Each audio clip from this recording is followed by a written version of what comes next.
How to check profit in Bybit in demo account. In this video, I'll show you step by step how to check profit in Bybit demo account.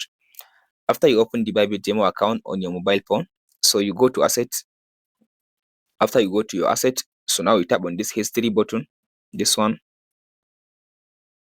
So from there, now you tap on this spot. After you tap on the spot, so the next thing to do now, these are all the trade that I take in the Bybit. So the next thing to do now, you tap on this option and swipe it to left like this, and then you tap on this P&L. After you select the P&L, so from this option now, if you have any profit in your trade, you'll be able now to see all the trade. If you have YouTube, you can tap on this option now and filter the date that you want to see. So you can filter the date. That's just filter the date according to your own desires. After you finish, tap on this confirm button. So from there, it will give you the exact time that you take the trade, and it will give you the exact amount you get as a profit.